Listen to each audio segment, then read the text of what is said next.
Porque la idea de tener la actividad en el cine es que si no funciona, siempre hay pelis.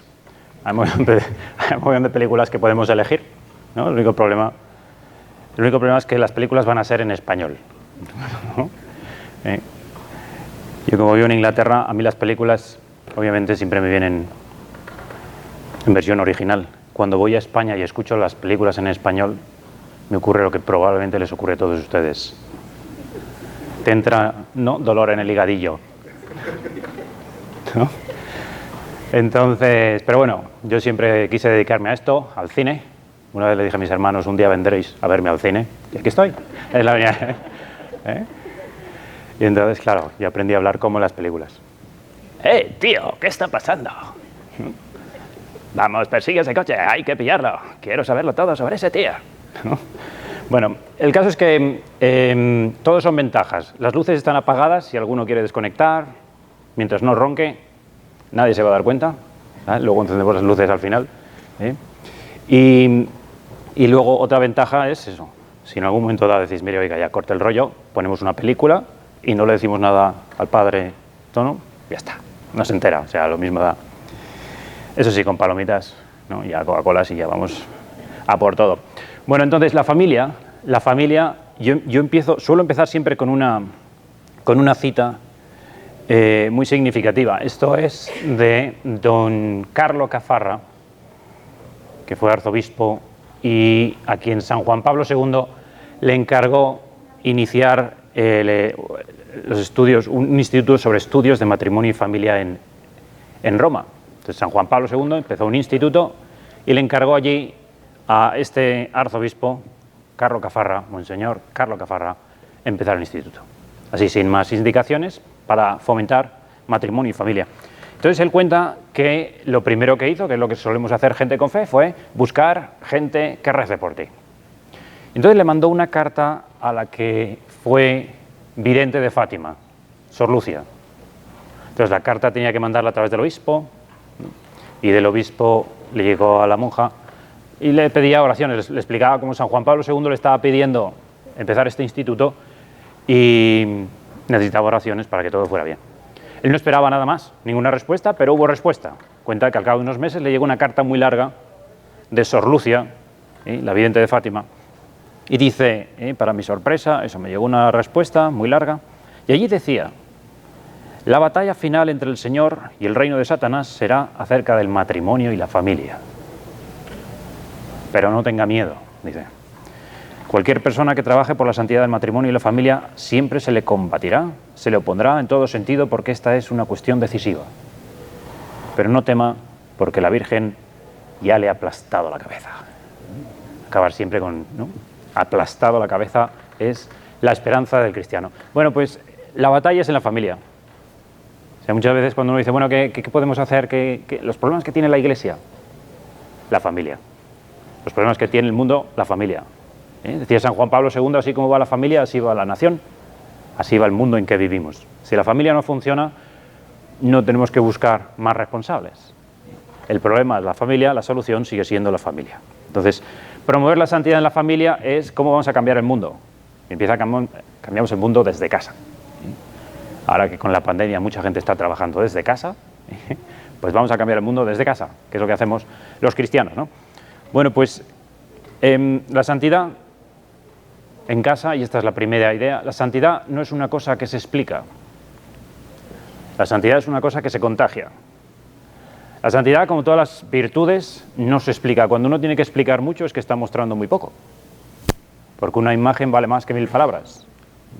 Y a veces nos da por, ¿no?, tener ahí reuniones teológicas, invitar a muchos invitados para que nos expliquen un poco, ¿no?, las bases de la santidad, cómo promover la santidad. La manera más eficaz de promover la santidad es que tú seas santo o santa. Y ya está, así es como funciona siempre, ¿no? La santidad se contagia, no se explica. El único marketing que funciona es que te vean y digan, yo quiero ser así, ¿no? Esto me está pasando ahora que estoy dando charlas con Pedro Ballester en muchos sitios y mucha gente te pregunta, cosas sobre Pedro Ballester, que estoy siempre dispuesto a responder cualquier pregunta sobre Pedro Ballester, si queréis después. Bueno, pues el impacto que tenía Pedro es precisamente, tienes una familia católica en un ambiente no católico, que es Manchester, donde no hay muchas familias católicas. Entonces, ¿cuál era la manera de predicar? ¿Cuál era el apostolado de esa familia? Esa familia era una familia católica y lo veías en todo lo que hacía, en todo lo que decía.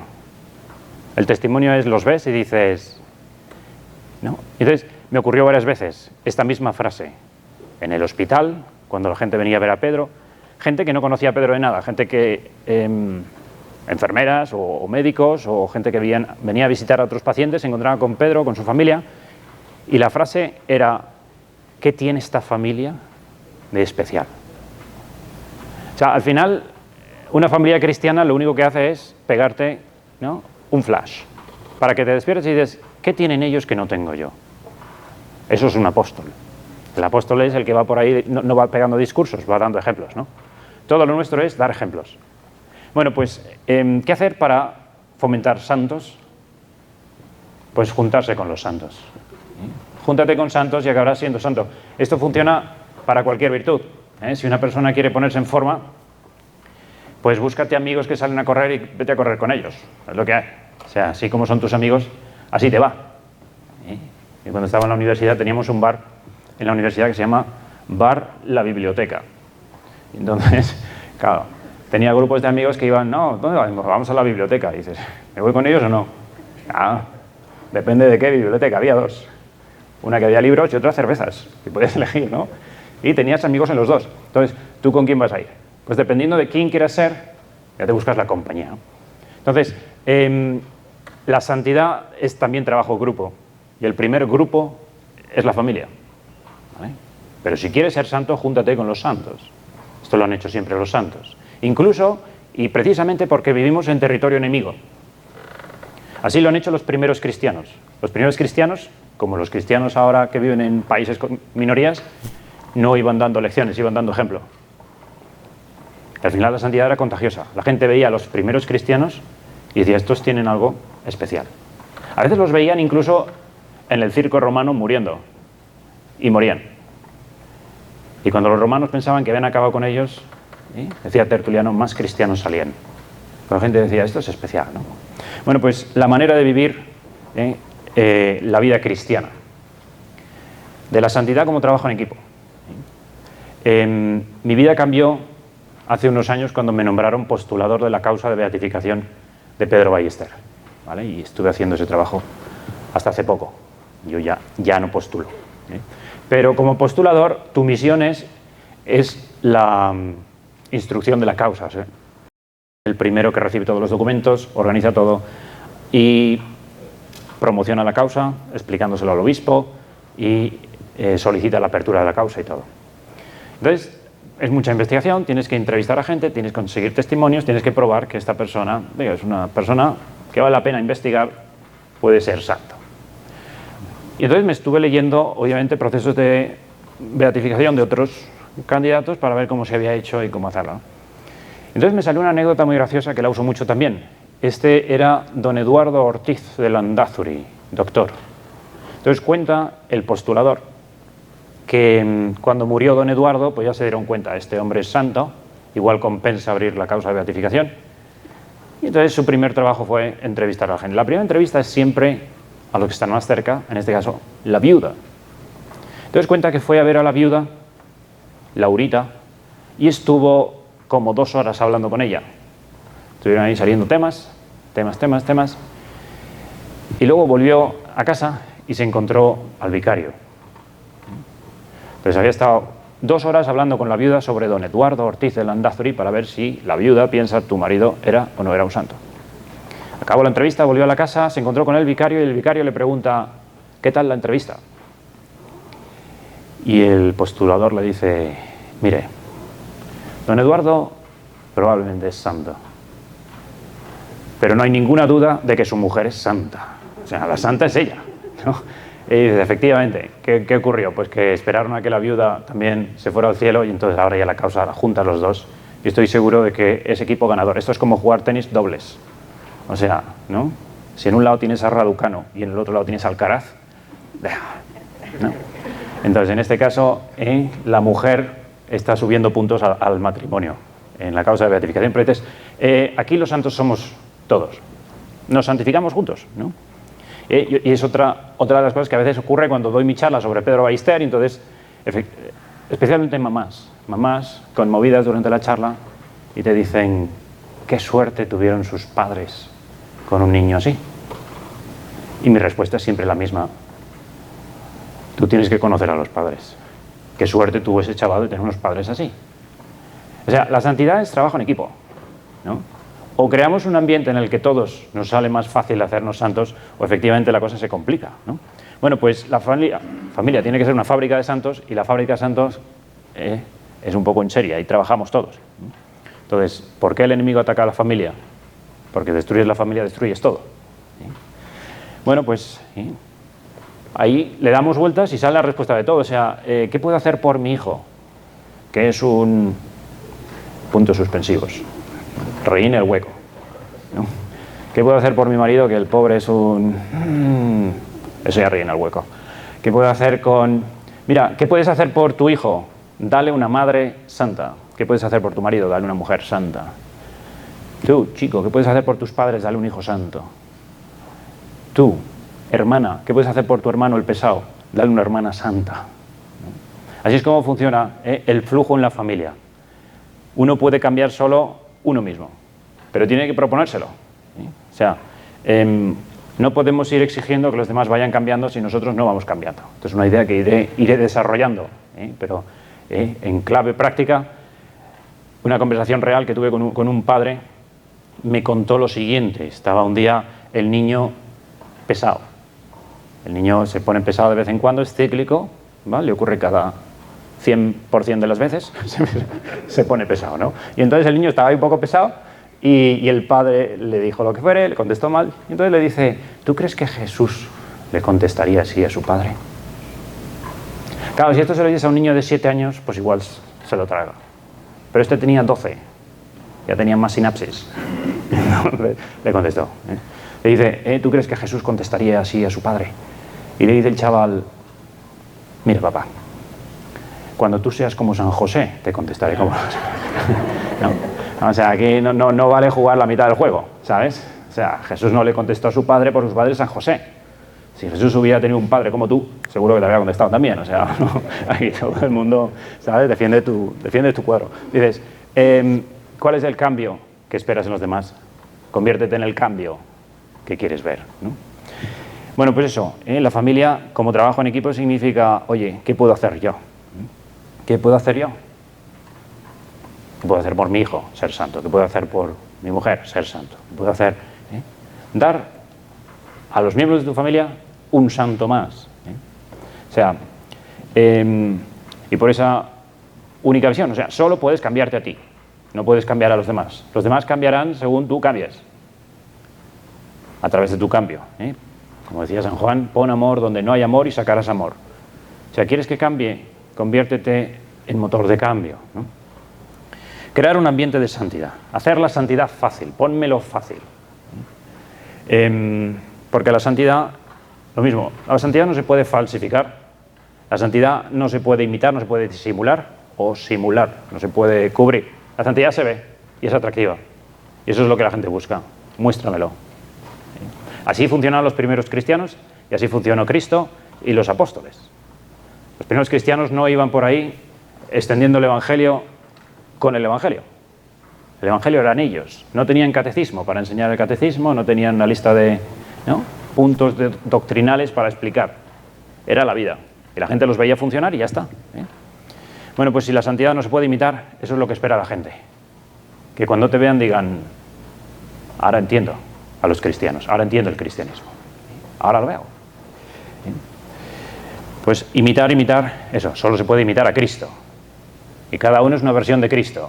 Y es una versión muy original de Cristo. Porque eso, cada uno está en una posición distinta.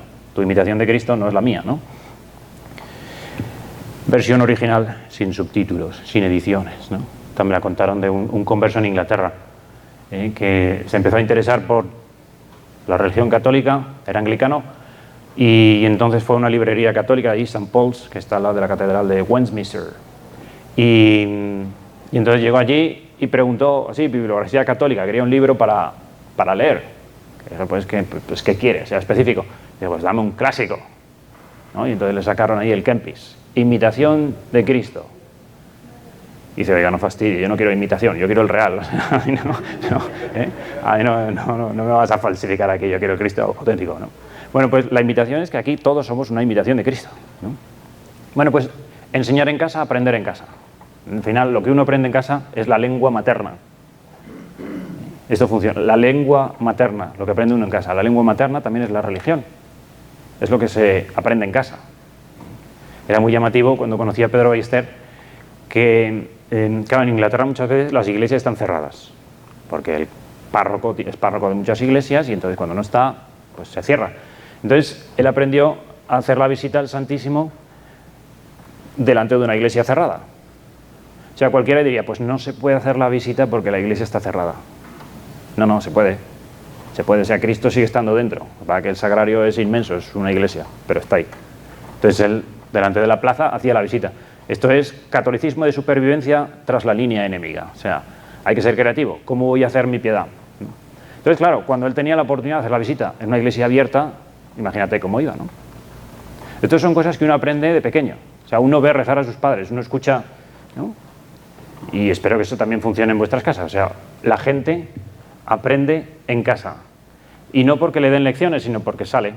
Bendecir la mesa. Pues bendecimos la mesa, ¿sabes? No hay más. ¿Sí?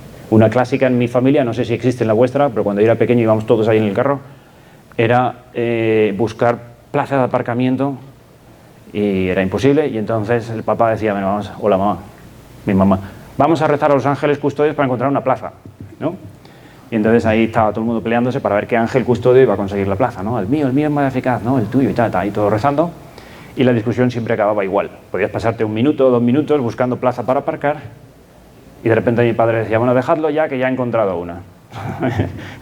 No, la he encontrado porque me la ha puesto mi ángel, ¿no? Ahí todos discutiendo dentro del, ¿no? Pero estas discusiones de coche dentro del carro te generan un estilo de familia. Es gente con fe. Digo, rezan hasta para encontrar plaza de aparcamiento. Rezábamos en el carro cuando había ambulancia. Rezas por la persona, alguien va en la ambulancia. Servicios de emergencia, pues algo ha pasado. Rezamos por lo que haya pasado. Esas son cosas que uno aprende, ¿eh? O a rezar en casa. Rezar por las noches juntos, ¿no? Dar gracias a Dios espontáneamente por cosas buenas, ¿sí? O sea, muchas veces la manera de enseñar, a veces nos paramos, bueno, ¿cómo puedo enseñarles? No hace falta parar y empezar a pensar una estrategia.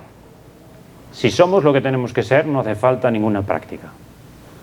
O sea, se aprende por contagio. La santidad o la oración o la vida de piedad. Si yo tengo que explicar mucho, es que no he enseñado nada. Si os cuento un chiste, yo os lo tengo que explicar, el chiste es muy malo, ¿no? O sea, no, pues sí, pues... No, claro, lo digo porque, claro, la señora, dices, no, déjalo. O sea, tírate por la ventana. El chiste es malo, desaparece, ¿no? Es el momento de decir, se ha ido la luz, temblores, vámonos, ¿no? Si el chiste es malo, no lo expliques, ¿no? Bueno, pues si la santidad necesita mucha explicación es que no estamos viendo la realidad, ¿no? Y eso, claro, y a veces, claro, la lección es bidireccional. A veces damos una lección y recibimos lección de los niños. Como le ocurrió a esta mamá que decidió, buena mamá, decidió rezar siempre con la niña las 3 Ave Marías por la noche. Bien. Mamá, 5 estrellas. Y entonces estaba allí y un día le dijo a la niña, mira, vamos a rezar otra Ave María más, la 4ª, porque mi tía se ha caído y se ha roto el fémur. Y entonces, vale, pues 3 Ave Marías y luego el Ave María por la tía del fémur roto. Y entonces ahí estaba, noche tras noche, 3 Ave Marías y luego el Ave María por el fémur roto. Y 3 Ave Marías y luego otra Ave María por el fémur roto. Claro, llegó un momento en que la niña ya rezaba 4 Ave Marías tranquilamente, pero la madre iba con prisa. O sea, esta niña, porque las niñas se pueden tomar su tiempo para rezar el Ave María. Y entonces llegó un día en el que la madre dijo, bueno, 3 Ave Marías, pues ya está, nos vamos. Y dice, oye, ¿y la 4ª? Y la mamá dice, la tía ya se ha puesto bien, ya está, ya se ha curado, ¿no? Pasamos a otro capítulo. Y entonces se estaba yendo la mamá y le dice, y entonces, mamá, si ya se ha puesto bien, ¿por qué no rezamos una Ave María de Acción de Gracias? ¿No? Y le acaban de dar ahí a la madre entre los dos dientes, ¡tan! ¿No? Dices, esa niña ya lo había aprendido. Aprendes la lección, ya es retroalimentación. Aquí nos hacemos unos a otros mejores. Así es como funciona una familia. Nos vamos haciendo buenos unos a otros. Bueno, pues tal como va la familia, así va la nación, así va el mundo. ¿Qué queremos cambiar en el mundo? Empieza a cambiarlo en casa. Trabajemos desde casa. Pues eso, conseguir familias que sean ejemplo de otras familias. O sea, al final, aunque suene feo, nuestra misión es que la gente nos tenga envidia. Ir por la calle y decir, ay, ¿os gusta mi familia? Envidia que tenéis todos, ¿no? Que a veces no funciona, a veces funciona al revés. Y ahora un poquito crítico, pero a veces la impresión que damos es la contraria. Uno ve a familias por ahí y ves a la madre estresada, ¿no? Persiguiendo a los niños, y es que te lo he dicho 15 veces, ¿no? Y es que, ay, no puedo con él, ¿no? No puedo con él es en todos los países una de las frases más utilizadas en todos los idiomas. No puedo con él. La segunda más utilizada es no puedo con ella, ¿vale? Pero esa está como el 50%. Y entonces, dices, claro, la gente va viendo familias corriendo por ahí, luego se suben, ¿no?, los papás al carro y ya están peleando porque, chico, pregunta. Y el marido, los maridos, por ejemplo, los hombres nunca preguntamos. O sea, nos hemos perdido, ¿no nos hemos perdido? ¿Estamos investigando? ¿Por qué no preguntas? Porque no pregunto. O sea, lo último que voy a hacer es, ¿sabes?, bajar la ventanilla y decirle a un tío, soy idiota. Me he perdido. No, esto un hombre no lo hace, ¿no? Pero bueno, discusión, los padres ahí en el asiento delante, y los niños pegándose detrás, pero eso es un clásico. Digo, para eso entrenamos en el colegio, para pelearnos bien. Y dices, a veces la impresión que da es, llega una pareja joven, ve a una familia así, y dice, ¿sabes qué? No sé si merece la pena.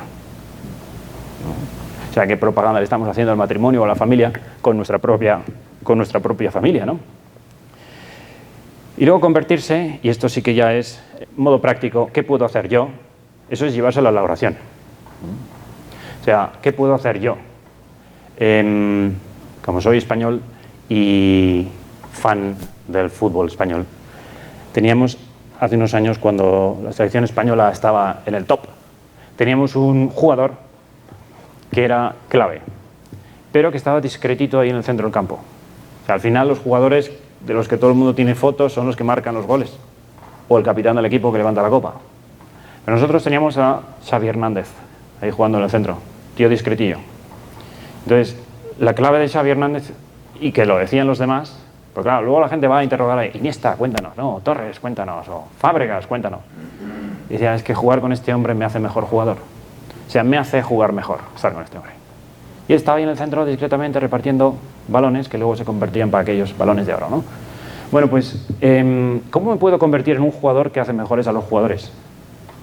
Y claro, la clave no era que Xavi Hernández, porque luego salía en entrevistas de Xavi Hernández y te dabas cuenta de que se conocía perfectamente a los jugadores. Sabía qué pases podía dar a unos, qué movimientos podía incitar a otros, cómo buscar unos a otros, sabía dónde poner a cada uno, porque sabía qué podía hacer cada uno. Ser buen padre no es un genérico. Y la vocación a la paternidad o a la maternidad no es, bueno, pues como la del matrimonio. Tengo vocación al matrimonio. Eso no existe. La vocación al matrimonio, ¿sabes? Existe la vocación al matrimonio con una persona. Las vocaciones así en general, vocación a la santidad, pues sí, bienvenido al club, la tenemos todos. ¿Qué más, no? La vocación de sacerdote, pues sí, pero el sacerdote según mi manera de ser. La vocación de un padre, ¿sabe? Cuando sale el primer niño, es la vocación de ser padre de ese niño, no de ser padre. Ser padre no es nada, ser padre de ese niño, ser padre de esa niña, ser esposo de esa mujer, ser madre de esos niños, ser mujer de ese esposo. O sea, no es un genérico. Intenta hacer lo mejor que pueda, espera, sienta y piensa. ¿Sí? Lo mismo cuando empecé, una parte importante del proceso de Pedro Ballester fueron las notas que me encontré en su teléfono. Antes de morirse desbloqueó su celular, se le pidió que desbloqueara el celular, digo, no se lo hackeamos, por si alguno piensa aquí que estábamos ahí, ¿no? Todos sus contactos y tal, y empezamos a... ¿no? Le pedimos que desbloqueara el teléfono porque ahí había notas, se lo dijimos, nos pueden interesar algunas notas tuyas, y entonces él libremente pues dejó ahí el teléfono desbloqueado, borró lo que quiso, Entonces en sus notas se veía esto.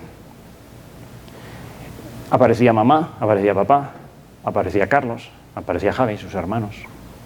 O sea, no era en plan, bueno, pues tengo que portarme mejor con la familia.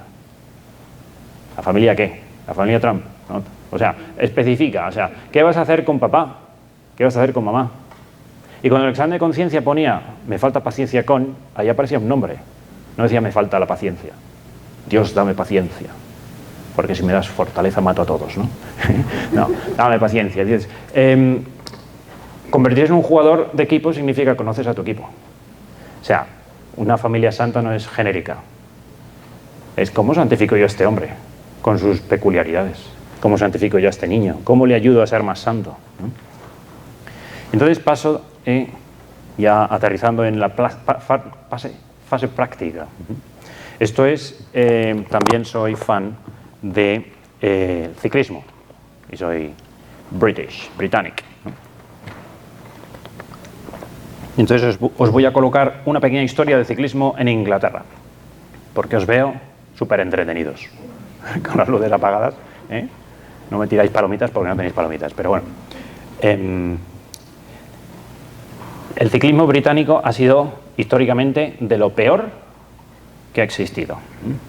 Y os leo aquí un poco un resumen. Desde 1908 el Reino Unido había ganado una sola medalla de ciclismo en todos sus Juegos Olímpicos. Una. Ningún ciclista británico ganó jamás el Tour de Francia, ¿no? 110 años de historia. De hecho, para que os hagáis una idea, el rendimiento del equipo británico era tan decepcionante que muchos fabricantes de bicicletas decidieron no vender bicicletas a los británicos para que no relacionaran su marca con estos paquetes. O sea, ¿no? Digo, os vendo la bici, pero arrancáis la pegatina y ponéis ahí otra cosa para que no vean que son mis bicis, ¿no? Entonces, en 2003 nombraron a Dave Brailsford, que así se llama el hombre, director de rendimiento. Entonces ese tipo tenía esta teoría, que es lo que yo quiero explicar. Decía, se llama la teoría Aggregation of Marginal Gains, la suma de ganancias marginales. Dice, el principio surgió de la idea de que si desglosas todo lo que ocurre al correr en bicicleta y mejoras un 1% cada aspecto, obtendrás un aumento significativo cuando juntas todo. Y entonces empezaron a hacer pequeños ajustes. El sillín, un poco más cómodo, un poco más aerodinámico.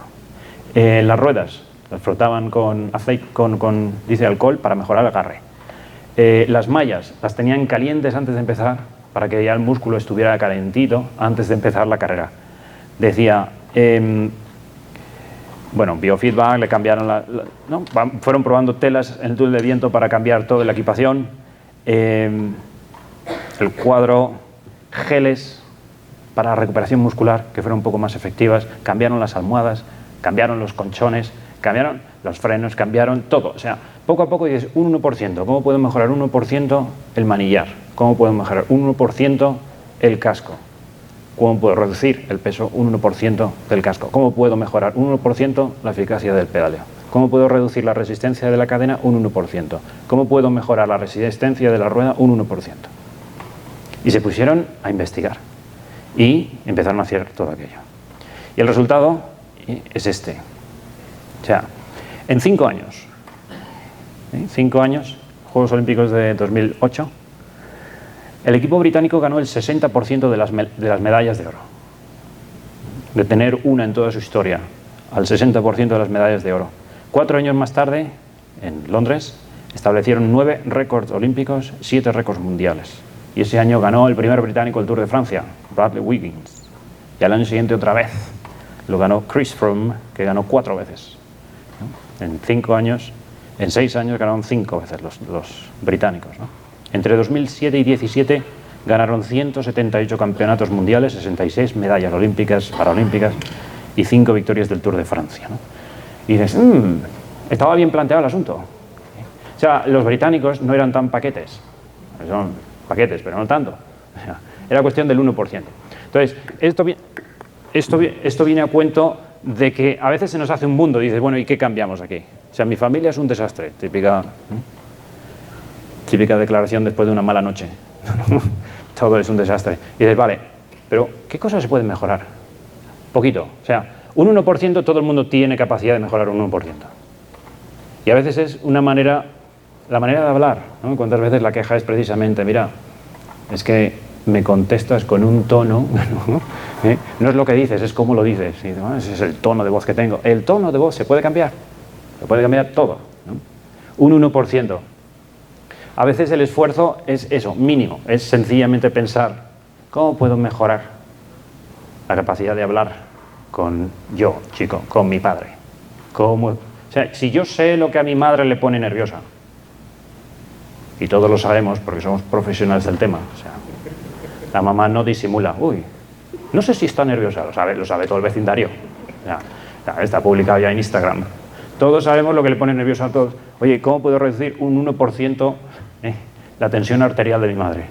¿Cómo puedo reducir un 1% los dolores de cabeza de mi padre? Que es cuestión, pues eso, de la cara que pongo a veces, ¿no? De cómo lo hago. Bueno, pues eso. ¿Cómo podemos mejorar un 1%? Todo el mundo puede mejorar un 1%. Y a veces incluso pensando qué imagen doy. Porque esa es otra. A veces uno piensa, bueno, nadie lo nota todo el mundo. O sea, la gente lo nota, la gente lo ve, ¿no? Hace unos meses publicaron un artículo muy interesante. Es una periodista conocida en Inglaterra. Entonces ella contaba que la misión de su vida, que se crió, ahora pues tendrá ya, yo qué sé, 70 años o 65 años.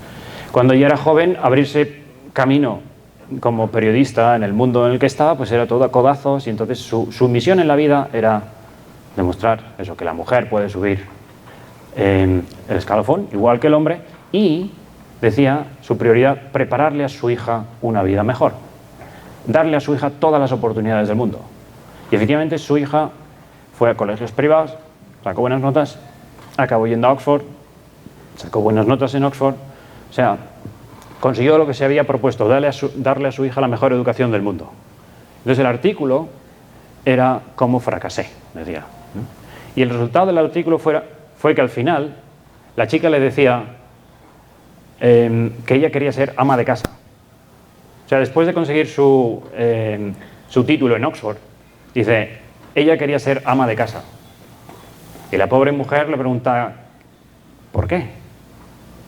Y la única explicación que le dio su hija fue, porque no quiero ser como tú.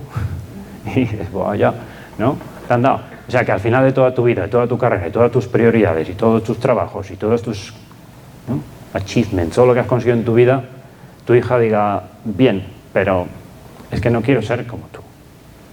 Bueno, pues es un poco de examen de conciencia a veces para pensar, oye, ¿qué me falta para ser inspiración? Para que la gente quiera seguir la estela. O sea, ¿cómo hacer familias santas? Saliendo de familias santas, generando familias santas. O sea, hay una pequeña pandemia de mediocridad. La mediocridad se extiende. Todo el mundo dice, bueno, más o menos con esto estoy. Y sin embargo, en cuestión de familia, a nadie le soluciona la vida la mediocridad.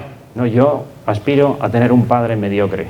Papá, eres un gran mediocre, te felicito. Eres además el mejor mediocre que he conocido en mi vida. Digo, para darle puntos al tío, para, ¿no?, que le suba la motivación. No eres un mediocre normal, es el mejor mediocre del mundo, ¿no? Y dices, todo el mundo busca la excelencia en muchas cosas. Y a veces el problema es eso, la mediocridad, que no se acepta en el trabajo, que no se acepta en muchos campos, pero en la vida familiar, pues se acepta, ¿no? O sea, si mi vida familiar es un trabajo full time, ¿qué me está fallando? Entonces, tener los canales de comunicación abiertos para que la gente me pueda decir en qué estoy fallando. Esta otra historia real que me pasó en el colegio, la contó la mamá. Fue la mamá a la tutoría y estuvo hablando con el profesor, y al día siguiente el profesor fue a hablar con el alumno y le explicó, mira, ayer estuve hablando con tu madre y pim pam, todo muy bien. Y entonces el niño volvió a casa y se encontró ahí con la mamá. El niño le dice a la mamá, mamá, ¿qué le has dicho al profesor? Y dice, ¿por qué? Dice, pues porque piensa, dice, me dijo que tú piensas que soy un santo, que lo hago todo bien. Dice la mamá, bueno, pues ya está, ningún problema, ¿no? Y dice el chico, pues la verdad es que me hubiera gustado que me lo hubieras dicho a mí alguna vez. Y dice, whoops, ¿no? A veces está la mamá gruñendo en casa y luego sale de casa y nada, mi hijo es un ángel, ¿no? Claro, está vendiendo, es puro marketing, no está vendiendo ya a la familia, ¿eh? Pero dices, oye, ¿en qué podría mejorar esta mujer? Si tu hijo hace cosas bien, ve y díselo. Le viene muy bien a tu hijo que se lo digan. Las cosas que van bien, díselo que va bien, ¿no? O sea, a veces sabemos ser muy agradables fuera de casa y cuando llegamos a casa se nos complica la vida, ¿no? Digo, también hay confianza y es una manera de ser, ¿eh? El otro día salía en una de las tertulias con Pedro Ballester como Pedro era muy amable con la gente cuando venía y admitía todas las visitas y estaba la puerta siempre abierta, y si estaba durmiendo por la morfina o estaba mal, pues digo, pedía que le despertaran para atender a todo el mundo, pero cuando luego estaba con su familia o con los más cercanos, se dormía. O sea, con ellos podía descansar. Pero eso es parte también de la familia. O sea, a veces el dejarse querer y aprender a querer, esos lenguajes del amor, dices, ¿cómo puedo ser mejor hermano? Dejando descansar, ¿no? O sea, no siendo tampoco muy susceptibles pensando, oye... Bueno, pues pensar en ese 1%. Pensar que la práctica nuestra, o sea, cómo extiende uno una familia cristiana. Una familia cristiana es una cristiana practicante. Y es practicante no de la fe, sino de la caridad, que es la virtud. Al final del todo nos quedará solo la caridad. Al final del mundo nos juzgarán por la caridad. Siempre uno piensa, bueno, ¿es una familia practicante? Sí, porque va a misa.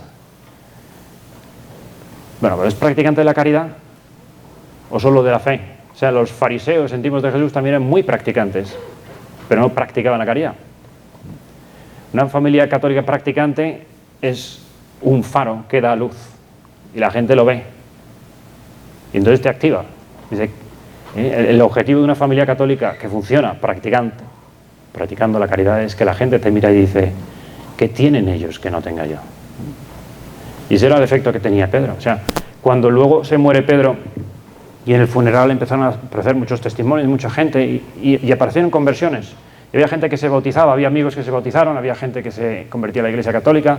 Cuando les preguntabas, porque esto lo hace siempre, ¿tú por qué te conviertes? Siempre era por amistad con Pedro. Y bueno, la amistad no me parece una razón muy teológica. Pues a mí sí, es la virtud de la caridad. Estos años que he estado de capellán en colegios, todos los años hay conversiones. Todos los años hay conversiones, hay cristianos de otras confesiones que se convierten al catolicismo. Las historias son siempre igual. O sea, jamás me he encontrado un converso en años juveniles que se haya hecho católico porque leyó el catecismo y le convenció, ¿sabes? O sea, el catecismo no se lo han visto ni en película. Catecismo. Las conversiones son siempre por amistad. O sea, es que tengo mi amigo católico y entonces empiezan a venir. Y es el amigo católico el que le dice, mira, pues yo me confieso y se me quitan los pecados. Y me ha ocurrido varias veces que venga un musulmán al confesionario que quiero que me quite los pecados. Y le dice, no, esto no funciona así. No es tan fácil, amigo, ¿no? Pero bueno, ahí empiezas la conversación. Y al final pues la gente se convierte. ¿Y cuál es el origen de la conversión? La amistad con otra persona. El gran arma que tiene el catolicismo no es que somos sólidos en la fe, sino que somos practicantes de la caridad. O sea, es la amistad. Y ese ambiente se crea en casa. O sea, cuando lo mismo he estado dando charlas sobre Pedro Ballester y la gente te va preguntando sobre las virtudes, ¿no? ¿Qué era lo más llamativo de Pedro Ballester? Y pues es el chico con más amigos que he conocido en mi vida. Pero claro, luego conoces la familia y dices, es que sus hermanos, es que sus padres, eso lo he aprendido allí. O sea, no tenía algo que no tenían los demás, no tiene un gen especial de santidad, no tenía... Eso se aprende, y se aprende en casa, ¿no? Otra cosa que comento mucho, o sea, la capacidad que tenía Pedro de pensar siempre en los demás, que era como un prejuicio psicológico. Ocurría algo y siempre estaba pensando cómo puedo ayudar, cómo puedo servir, qué puedo hacer por los demás. Eso lo aprendió en casa. Entonces al final dices, bueno, la historia de Pedro Ballester es una historia pues, de la santidad de un joven. Yo creo que es la historia de la santidad de una familia. Vale, claro, todos los demás están vivos y tampoco se pueden publicar cosas, pero dices, los santos no salen por esporas, ¿no? Han practicado ahí la fe, pero han practicado la caridad en casa. Y aquí añado también una frase del doctor Ortiz de Landázuri, que decía, todo lo que he hecho en mi vida lo he hecho a base de cariño, Y pues habría que plantearse en la vida familiar. O sea, si yo lo que hago, lo hago a base de cariño. O sea, y luego acabo, en plan también para introducir el tema de la próxima charla, pero acabo con otra anécdota, porque a veces dices, bueno, deme algo práctico, deme algo práctico. A lo largo de los años he descubierto que hay una cosa que funciona siempre. Entonces si dices, no, simplifíqueme la cosa porque me está liando y además estamos a oscuras, no hay palomitas y este cine se me está haciendo muy largo, ¿no? Dice, te lo simplifico. O sea, te lo simplifico con una anécdota que me pasó, nada más ordenarme, fui, al cabo de poco tiempo fui a predicar un retiro mensual a unas señoras muy mayores, pero muy mayores. O sea, que yo era muy mayores. Y entonces, y yo estaba asustado porque tú te has ordenado, eres nuevo y tal, no sabes qué va a pasar, o sea, ¿no? Metes la pata, ¿qué pasa con este público? Yo conozco a mi público, que son gente joven y que, pues si lo haces mal se duermen, pero no te gritan. No sabes si las abuelas igual con el bastón te empiezan a pegar o... Estaba un poco asustado, la verdad. Entonces nada, estuve ahí predicando, pero vi que las ancianas estaban como muy a gusto, y yo, pues, predicando, todo satisfecho. Yo solté mis 2 meditaciones, no hubo gritos, no me tiraron tomates, dices, bueno, éxito rotundo, ¿no? Entonces acabó la sesión y yo ya me iba de aquel lugar, del centro. Entonces a la salida me encontré con una de estas ancianas que iba caminando muy despacito, porque tenía 120 años la señora, ¿no? Iba ahí con el bastón y entonces, claro, llegó al ascensor y dije, pues yo, bajo usted señora. Pero la señora me dijo, no, entre usted también, si el ascensor es grande, cabemos los dos. Pues efectivamente, digo, todavía tenía miedo a ver si me pega la abuela en el ascensor. Pero dices, no, hay cámaras en el ascensor, seguro que no. El caso es que estaba ahí en el ascensor con la abuela y entonces me dijo, oiga, no, me ha ayudado mucho lo que ha dicho. Y yo, entonces, como sacerdote nuevo, se te sube un poquito la cabeza. Dices, el éxito se te sube la cabeza. O sea, la primera vez que predicas, sí, he ayudado a una señora, ¿no? Estás ahí, ¿no? Entonces, me ha ayudado mucho. Y entonces cometí el error del principiante y preguntarle, bueno, ¿y qué es lo que le ha ayudado tanto? Y me dicen, ¿qué? No, que ¿qué es lo que le ha ayudado tanto? Perdona, repite más alto que no te oigo. ¿Qué es lo que he dicho que le ha ayudado tanto? Y entonces se empezó a reír ella. No, sí, yo estoy sorda, no he escuchado nada de lo que has dicho. Pero te he visto sonreír y me ha ayudado muchísimo. ¿No? Y desde entonces el talento es ese. Tú dedícate a sonreír, ¿no? Ya, por ejemplo, yo ya no preparo charlas ni nada, ya me dedico a sonreír. Y ya con eso ayudo mucho a la gente. Pero dices, un consejo práctico, la alegría siempre soluciona problemas. Aprender a sonreír. En inglés, la expresión es diffuse, cuando desactivas una bomba. A veces hay situación crítica y con una sonrisa desactivas la bomba. Y dices, mira, no pasa nada, ya hablaremos, ¿no? O sea, cosas ocurren. La reacción hay que practicarla antes de que ocurra. El niño rompe un vaso. Claro, se rompe un vaso y puedes gritar y decir, pero bueno, niño patoso, otro vaso, es que te vas a cargar toda la vajilla, tú eres muy patoso, has salido a tu padre, ¿no? Claro, esa es una reacción.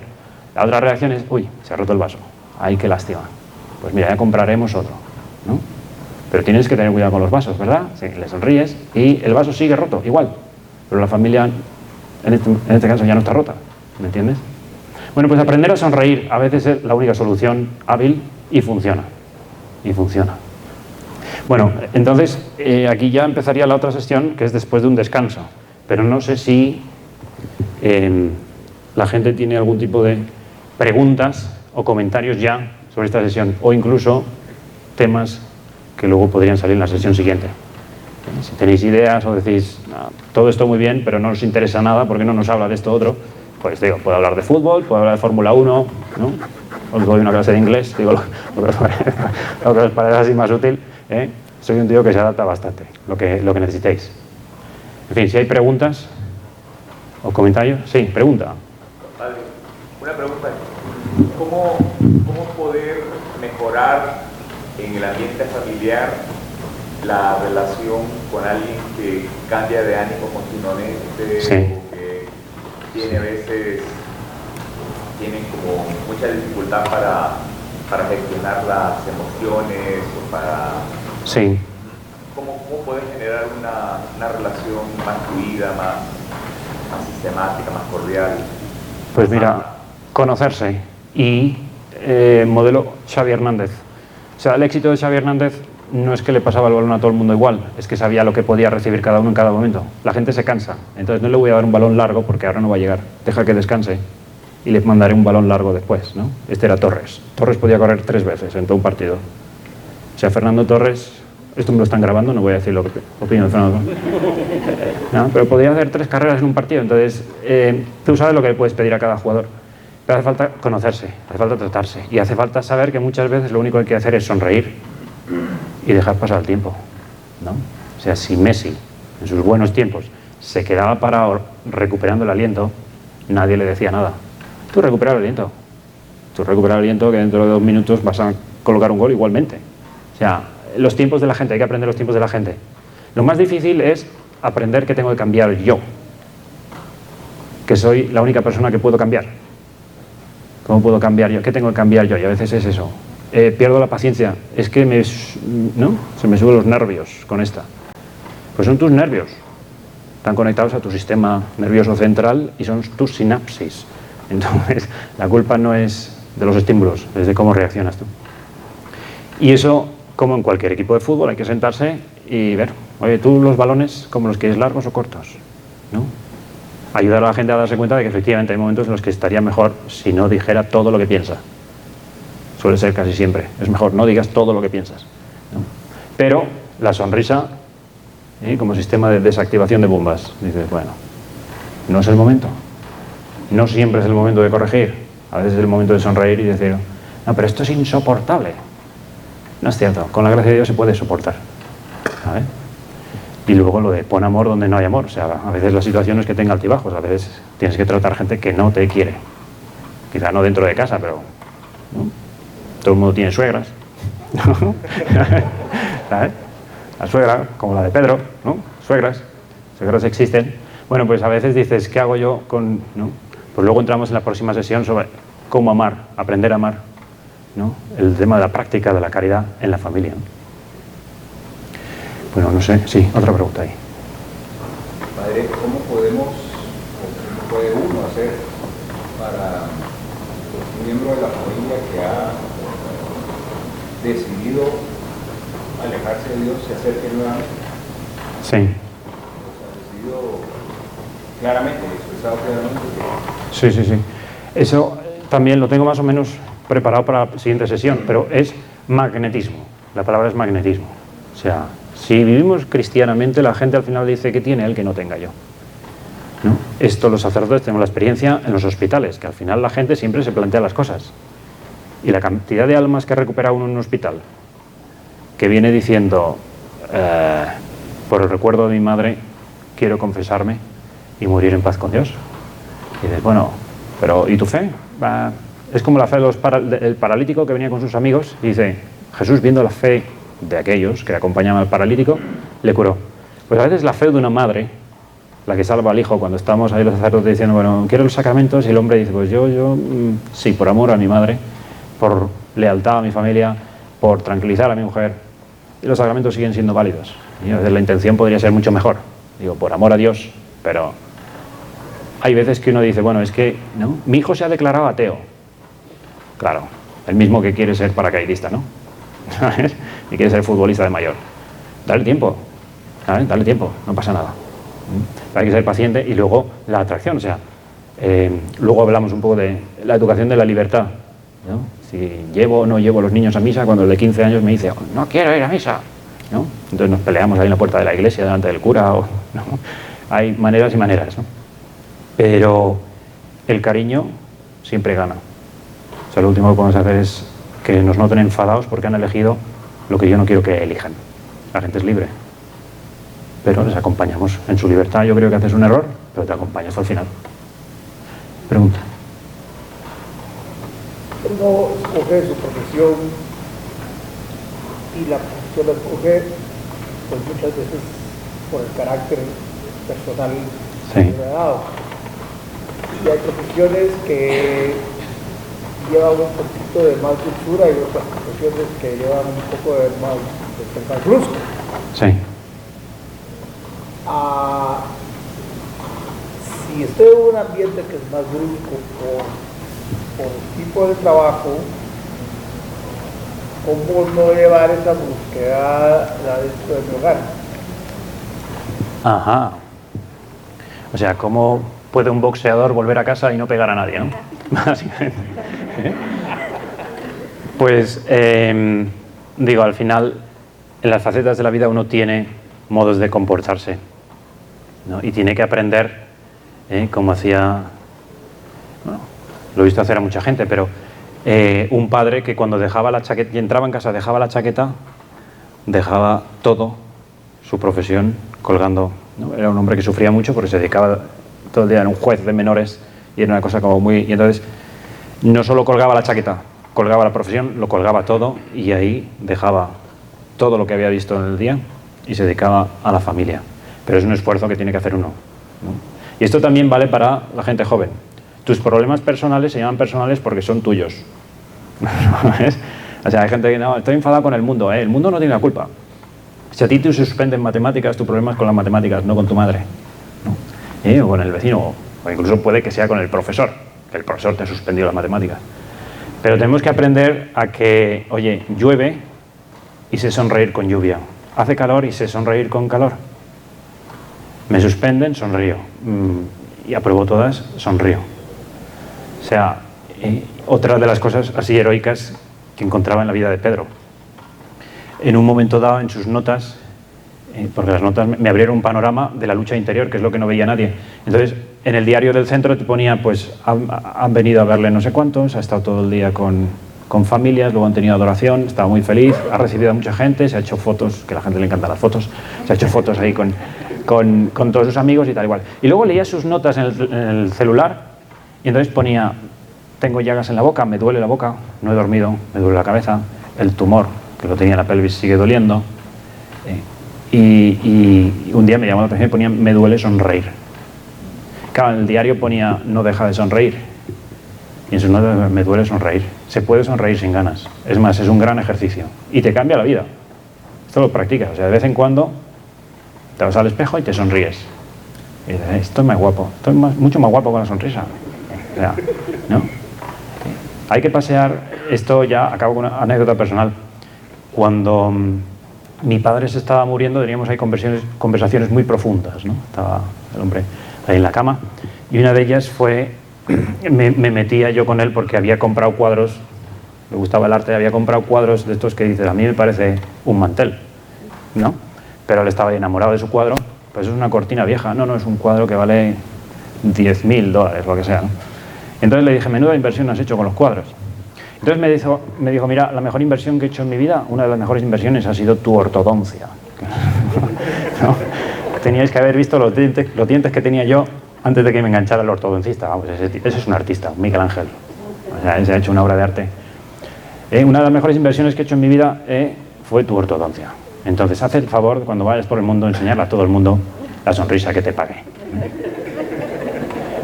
Bueno, pues aunque vuestra sonrisa haya sido un poco más barata, y no hayáis gastado una fortuna en esculpir vuestros dientes, enseñad la sonrisa.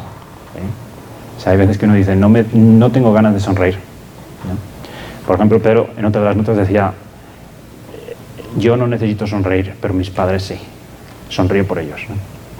Y pues su preocupación era no añadir a sus padres dolores, no añadir a sus padres preocupaciones, ¿no? Él, por ejemplo, o sea, delante de sus padres era muy comedido. Por supuesto, de vez en cuando se enfadaba como se enfadaba con cualquiera. Pero cuando él sonreía no es porque necesitara sonreír o le saliera la sonrisa. Sonreía porque los demás necesitan que yo sonría, ¿no?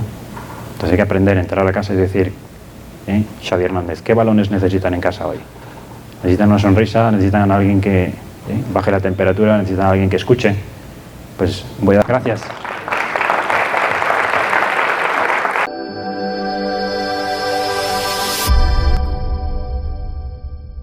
Estamos en territorio enemigo. El sistema no ayuda. Entonces hemos pasado de una cultura cristiana a una cultura de supervivencia. Entonces ahora hace falta, hemos llegado a la necesidad absoluta de ser heroicos. O sea, ya tener un hijo ya es heroico. 2 es heroico. 3, muy heroico. Es lo que hay. Antes habíamos ¿no? Soporte cultural, social, que ahora está todo en contra. Entonces, como nuestro cristianismo siempre va a ser nadar contra corriente, nuestro problema es que la corriente cada vez es más fuerte. Ahí está la clave, yo creo. Pero bueno, hay mucho de educación. A ver si trae el micrófono y luego salen ideas. Pregunta. ¿Cómo hacer los jóvenes para hacer más luz en los ambientes en los que nos movemos? ¿Sí? En la universidad, en el colegio, en el trabajo, con los amigos. Sí. En una fiesta, Sí. Viernes por la tarde. Todos los días, no solo viernes por la tarde. Hay una cita que yo uso mucho de Chesterton, que es uno de mis ídolos, Chesterton. Dice, cada sociedad la convierte el santo que más la contradice. ¿No? Al final, cada sociedad entra en crisis cuando llega alguien que va tan en contracorriente que sacude los fundamentos o los principios de esa sociedad. O sea, el gran problema es intentar mezclarse, porque somos difícil de mezclar. El catolicismo es una bola de hierro que el mundo no puede digerir, ¿sabes? Entonces producimos dolor de tripa muchas veces. Podemos suavizarlo un poco, podemos mejorar el marketing, pero no podemos comprometer los principios. Lo que suele ocurrir con universitarios es que la gente puede que no comprenda tus principios y siguen admirando tu honestidad o tu capacidad de ser tú mismo. Ahora todo el mundo habla de ser tú mismo y luego les molestas que seas tú mismo, ¿no? Si veis el documental de Pedro Ballester, que está ahí en YouTube, ahí sale una entrevista a uno que dice, mi mejor amigo fue Pedro Ballester, y él explica, soy ateo y hemos estado juntos desde el colegio. Hemos hablado de religión 1000 veces, sigue siendo mi mejor amigo. Pero claro, y él dice, lo admiro por todo lo que ha hecho, lo admiro porque al final de su vida se dio cuenta de que la vida de Pedro era extraordinaria, la cantidad de gente que iba a buscarle. O sea, se dio cuenta de lo insignificante que era su vida y lo increíble que era la vida de Pedro. Y al final, hablando con él, me decía, mire, sigo siendo ateo, pero no tengo fundamento. Y sin embargo, veo a Pedro y sabes que hay algo, no sé qué es, pero hay algo que me falta. A veces la mejor misión del amigo es sembrar dudas, ¿sabes? Conseguir que la gente diga, oye, ¿y tú por qué eres así? ¿No? Voy a leer una cita, ahora que han declarado a St. John Henry Newman, doctor de la Iglesia, dice lo siguiente, o sea, estoy hablando del contraste de generaciones. El conflicto es padres pensando, ¿qué hago con mis hijos? Y luego los niños diciendo, ¿por qué mis padres son tan raros? ¿No? Entonces, aquí explicaciones. Dice St. John Henry Newman, no tiene sentido matar a golpes la aspiración, la emoción y el entusiasmo del joven. Los viejos viven de la razón, el hábito y el control. Los jóvenes viven de visiones. Visiones. Al final, cuando hablaba de la santidad, y decías, ¿cómo promover la santidad? La santidad tienen que verla. Si tienes que dar mucha explicación, es que no lo estás haciendo bien. La santidad, la vocación, la generosidad con Dios, la vida de piedad, el enamorarse de Dios, son cosas que entran por ósmosis en un ambiente familiar en el que uno se ha criado. Y en los momentos críticos, de vez en cuando, pues hay enfermedades y hay antibióticos. Pero el ritmo habitual es en una familia donde se reza, la gente aprende a rezar. Familia que reza unida, permanece unida. Ya me pasaba el inglés. Entonces, el tema es la santidad, las virtudes, ¿no? Porque luego, gente mayor pensando, pues que estos jóvenes no son como lo que éramos antes, ¿no? Se ha perdido la genética. Hay algo ahí en los telómeros que hemos perdido, ¿no? De hecho, aquí tengo una cita de Shakespeare. William Shakespeare. Los viejos desconfían de la juventud porque ellos también fueron jóvenes. Se las saben todas. Claro, yo creo que el problema es que se han olvidado de los jóvenes. Les voy a leer otras citas que son de mis preferidas. Dice, os leo las 3 citas seguidas y luego os digo los autores, pero para que veáis lo demoledor de la cita. Dice, nuestra juventud gusta del lujo, es maleducada, no hace caso a las autoridades y no tiene respeto por los mayores. Nuestros hijos hoy son los verdaderos tiranos. No se ponen en pie cuando entra una persona mayor y responden a sus padres. Son simplemente malos. Aquí hay un tío con trauma, ¿no? Luego, el otro. Esta juventud está malograda hasta el fondo del corazón. Los jóvenes son malhechores y ociosos. Jamás serán como la juventud de antes. La juventud de hoy no será capaz de mantener nuestra cultura. Y la que más me gusta, dice, no tengo ninguna esperanza en el futuro de nuestro país. Si la juventud de hoy toma mañana el poder, porque son insoportables, desenfrenados y simplemente horribles. ¿No? Entonces, la primera es de Sócrates. Sócrates, año 470 a.C. La segunda, Hesíodo, es año 700 a.C. Y la última, no tengo ninguna esperanza en el futuro, está escrita en un vaso de arcilla de más de 4.000 años de existencia, dices, ¿no? O sea, cuando la gente piensa, no, tenemos un problema que nunca hemos tenido, mira, aquí el pobre Hesíodo estaba ya frustrado con sus hijos, igual que tú con los tuyos, ¿no? Bueno, pues a veces eso nos da por pensar, pues que son flojos. Y dices, pues quizá no. Ve a un gimnasio y verás. Nunca ha habido gimnasios como los que hay ahora. Voy a correr un triatlón y te encontrarás que nunca ha habido gente haciendo triatlones como los hay ahora, maratones como los hay ahora. O sea, esta gente no, digo, flojos. No me parecen flojos. Motivación para hacer deporte, para jugar al fútbol sí que tienen. O que no son generosos. Hemos tenido la experiencia este año en Valencia de la Dana, ¿no? Llegó la inundación y arrasó. Y lo primero que ocurrió es como todos los jóvenes empezaron a juntarse para recabar fondos, llevar alimentos, empezaron a acampar allí. Mucho antes de que el gobierno pensara qué hacemos, los jóvenes ya estaban volcándose. Y dices, ¿no son generosos? ¿No saben pensar en los demás? Yo creo que sí. El problema es que hay que darle también, ¿no?, motivos. Bueno, pues, ¿cómo aprender o cómo favorecer familias como las de antes? Dando ejemplo de familias felices, ¿no? O sea, estas cosas han de verse, estas se enseñan. La santidad es una obra de arte, como ver a Messi jugar era una obra de arte, ¿no? Entonces es saber responder. O sea, la paternidad, pues lo mismo. No todos los padres tienen que ser iguales, no tienen por qué imitarse unos a otros. A veces es mucho peor que un padre intente hacer lo que hacen los otros padres, ¿sabes? Pues, ¿no? He visto que aquí hay un padre que se ha ido con sus hijos a hacer escalada, pues yo voy también. Y el pobre se descoyunta y se cae por... y dice, déjalo que no hace falta. O sea, tú haz lo que tú sabes hacer, lo mejor que lo puedes hacer. Porque a lo mejor a tu hijo ni siquiera le gusta la escalada, ¿no?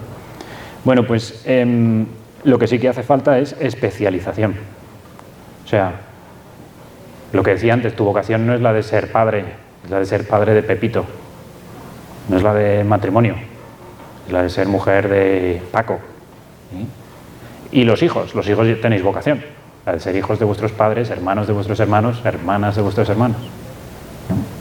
Entonces ahí está el arte, hay que saber lo que necesita cada uno. El arte es la capacidad de hacer algo sublime con los instrumentos que tienes.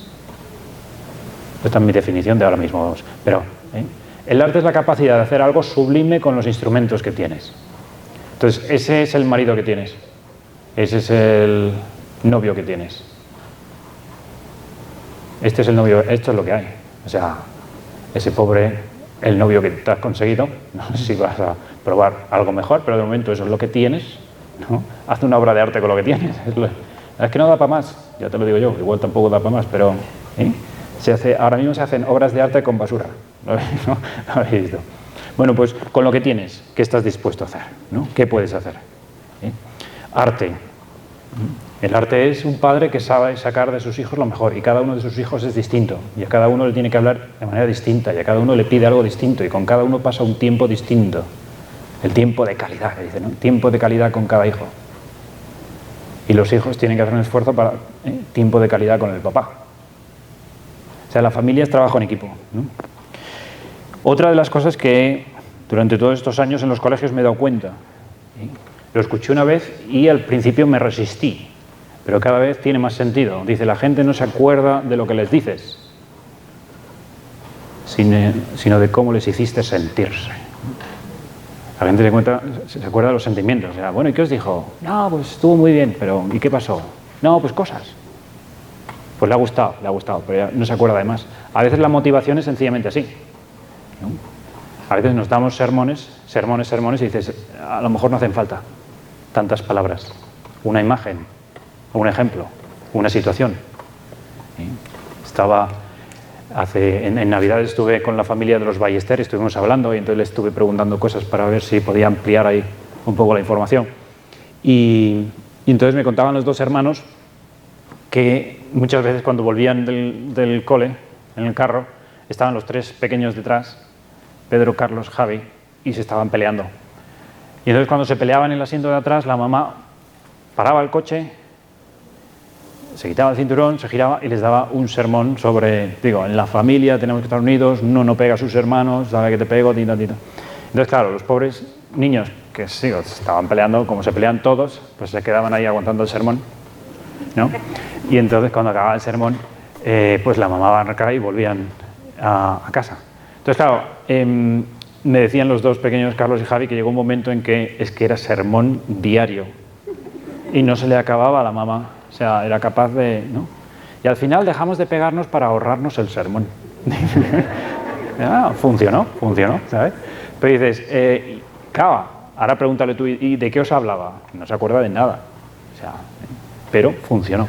¿Entiendes? O sea, a veces dices, voy a invertir todas mis energías en que esto se acabe, ¿eh? Aunque me muera. Y a veces te mueres y no lo has logrado. Pero dices, pues a veces más que sermones es el liderazgo, o sea, un buen padre. ¿Qué efecto tiene un buen padre en su hijo? Que su hijo quiere ser como él. Es muy sencillo, ¿no? ¿Y tu padre qué tal? Mi padre. Igual no la profesión, porque el pobre es dentista y yo no quiero pasarme la vida ahí sacándole dientes a la gente y haciéndoles daño y arrancándole las muelas y encima cobrándoles con eso. Me parece indecente. ¿No? Oye, ¿no? O en mi caso, mi padre era abogado. Entonces, un día le dije que me parecía una profesión inmoral. El abogado. Y me dice, no, pues no, se puede santificar todo en esta vida y tal, lo dice San José María, y yo no me lo creo. Pero el caso es que abogados, y además me decía mi padre, ¿no? Y además hay santos abogados. Y no, son todos conversos. O sea, está San Alfonso María de Ligorio, fue abogado y luego obispo. Dejó la abogacía para ser santo, ¿no? y así, ¿no? San Raimundo de Peñafort, lo mismo, era sacerdote, o sea, no es santo por ser abogado, sino a pesar de ser abogado, ¿no? Bueno, pues el caso es que ver a un padre y decir, es que me gustaría ser como él, ese es el éxito del padre o de la madre, ¿no? Ver mi familia y decir, yo quiero una familia como la de mis padres. Esas son las familias que uno quiere ver, ¿no? Y ese es el liderazgo, ¿eh? Un líder que no empuja, sino que atrae, el magnetismo de la vida cristiana. O luego, como hablábamos antes, el magnetismo de una vida cristiana en medio de la universidad o en cualquier sitio. A todo el mundo la coherencia le atrae. A todo el mundo la coherencia le atrae. Puede que no entienda tus principios, pero una persona coherente, ¿no? Y a todo el mundo la incoherencia la repugna.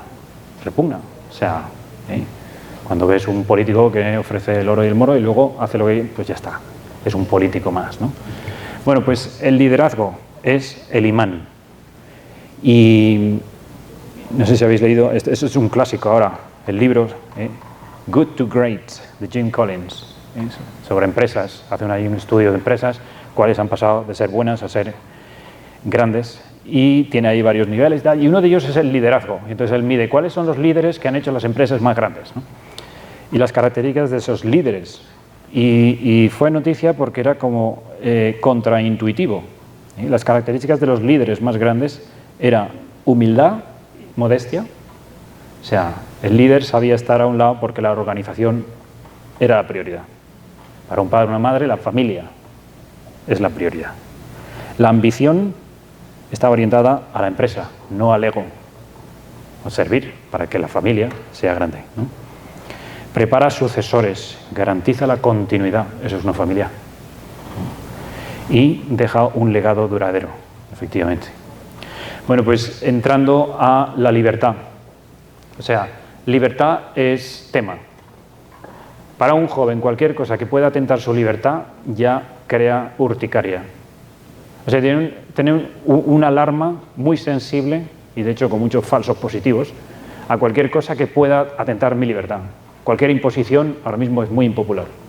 Entonces, hay que enseñar a la gente a hacer las cosas buenas porque les dé la gana. Ahí está el desafío de la paternidad. O sea, y lo que decíamos antes, pues si yo quiero que el niño vaya a misa, el niño no quiere ir a misa, tiene 15 años, ¿qué hacemos? ¿Lo llevo o no lo llevo? Pues vamos a votar, ¿no? Este es el debate. O sea, cómo... Bueno, pues lo mismo, la mejor manera de fomentar la virtud es enseñarla, mostrarla. Uno de los efectos que he visto al dar todas estas charlas sobre Pedro Ballester es que precisamente no hablas de vocación y la gente piensa en vocación. No hablas de generosidad y la gente piensa en generosidad. Tú pones un ejemplo y la gente interpreta. Esta es la clase de persona que me gustaría ser, ¿no? Luego ya le ponemos nombre a las virtudes, pero hay mucha gente que no sabe ni qué virtud es, pero dice, me gustaría ser como tú, me gustaría ser así, ¿no? Ese es el liderazgo de la familia, el de los padres o hermanos mayores o incluso de los menores, ¿no? Ayudarse unos a otros. Bueno, pues, insisto, o sea, a veces nos liamos a dar explicaciones que no hacen falta.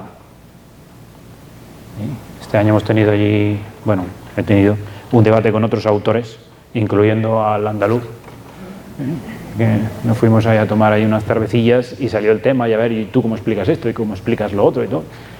Entonces salía el tema del celibato, por ejemplo, celibato. ¿Cómo explicas el celibato? Que hay gente que por el reino de los cielos no se casa. Entonces, claro, le puedes dar vueltas, le puedes poner lenguaje, le puedes poner ejemplos, pero al final, ¿cómo explicas el celibato? Pues con una foto de Jesús o de San Juan. Mira esto, ya está. La persona que se dedica por el reino de los cielos y lo da todo a Dios, ¿no? Luego llámalo celibato o llámalo eunucos por el reino de los cielos, ¿no? Llámalo como quieras, pero digo, la realidad es, la ves y dices, tiene sentido en la vida de un hombre con la vocación, ¿no? Bueno, pues construir una familia de santos, convirtiendo a la familia en la pasión. Es mi pasión, o sea, a esto me dedico. Y lo de buscar siempre cómo mejorar. Aquí todos necesitamos, y si quiero insistir en una última idea, todos necesitamos que nos ayuden a mejorar. Uno no mejora solo. Ojo, que me voy a cargar el micrófono otra vez. Que nos ayuden a mejorar. Hay otro libro que se llama Radical Candor, que no me acuerdo, así, Kim Scott. Radical Candor, que también es de liderazgo y empresa, pero la idea es la misma, o sea, construir un ambiente en la empresa en la que todos pueden decirle todo a todo el mundo. O sea, mira, me he fijado que esto, aunque luego resulte que, mira, pues no tengo razón, pero la capacidad de que un hijo pueda corregir a su padre, por ejemplo. Hace falta mucha humildad. Como hemos dicho, el liderazgo es humilde. Entonces, crear un ambiente en el que todo el equipo está ayudándose a ser mejor, ¿no? Y entonces a nadie le llama la atención ni le humilla que venga un niño y te diga, mira, me has gritado. Mal. Y te lo dice un niño de 5 años al papá y dice, el niño tiene razón. Mal. En lugar de decir, bueno, ya crecerás y le gritarás tú a los tuyos. Dices, pues espera un momento, mejor que no lo haga. Enséñaselo desde hoy, ¿no? Entonces, construir una familia de santos, construir un ambiente en el que todo el mundo quiere ser mejor. Facilitar, pónmelo fácil, ¿no? Pónmelo fácil, facilitar que la gente pueda mejorar. Y esto lo veías también en las notas de Pedro Ballester, que lo he contado también muchas veces, como a él le costaba, él tenía el iPad y se ponía a ver vídeos de la guerra, de Siria y de Hamás, y lo sabía todo de la guerra de Siria. Dónde estaban los ejércitos, dónde estaban los generales, qué tanques estaban usando, el nivel de gasolina de cada tanque, lo sabía todo. Entonces estaba viendo vídeos en YouTube, claro, YouTube te va colocando vídeos uno tras otro y aquello no acaba, ¿no? Y entonces a veces se enganchaba. Y cuando se enganchaba, pues a veces tenía que venir su madre y pedirle el iPad. Trabajo en equipo. Claro, llegaba su madre y decía, oye, llevas ya 1 hora con el iPad, o llevas media hora con el iPad, dámelo. Y él decía lo que decimos todos, en plan, va 5 minutos, un vídeo más, uno más, ¿no? 5 minutos. Entonces, se pelaba ahí un ratito, como cualquier hijo de vecina, y entonces al final se lo daba. Pero al cabo de un tiempo, te encontrabas en sus notas personales diciendo, tengo que darle el iPad a mi madre a la media hora. Trabajo en equipo. O sea, ya estoy yo pidiéndole ayuda a mi madre para que me ayude a mí a ser mejor. ¿Esto qué indica? Indica 2 cosas, que la madre está dispuesta a ayudar y segundo, que el niño quiere que le ayuden. Hace falta humildad para decir, yo con esto no voy a vencer mucho mejor si nos echamos una mano aquí todos. Trabajo en equipo. O sea, uno no se santifica solo, uno no se hunde solo. Por eso, crear un ambiente en el que la familia quiere crecer y cada uno quiere crecer. Y para eso, también otra falsa excusa que a veces nos viene incluso a los sacerdotes por la dirección espiritual. Cuando a veces estás dirigiendo espiritualmente a un alma que dices, es que es mucho más sensible que yo. ¿Cómo ayudo a rezar a un alma que reza mejor que yo? ¿Cómo ayudas a enamorarse de Dios a un alma que ya está más enamorada de Dios que yo? Y dices, no hay ningún problema. O sea, tú ahora mismo ves a Carlos Alcaraz jugar al tenis y te das cuenta de que es el mejor jugador de tenis del mundo, sin duda. Diga lo que diga Sinner y todos los demás. Otras cosas las podemos debatir, esta obviamente no. Y entonces dices, Carlos Alcaraz, mejor jugador de tenis. ¿Y quién es su entrenador? Su entrenador es un tío que juega al tenis mucho peor que él. Y dices, ¿para qué le pagas una fortuna a un tío si tú juegas mejor al tenis? Pero es una persona que está sentada ahí en la banca, ve cómo juegas al tenis y te dice, puedes mejorar esto, puedes mejorar lo otro. Y seguro que les molesta, como el micrófono. Seguro que les molesta que le corrijan. Pero dices, ¿tú quieres ser el número 1? Necesitas ayuda. Entonces, os digo, la santidad es heroica. Vivimos en territorio enemigo. Estamos nadando contra corriente y la corriente cada vez es más fuerte. ¿Qué necesita uno? Ayuda. O nadamos en manada o no hacemos nada. Ahí tenéis una rima.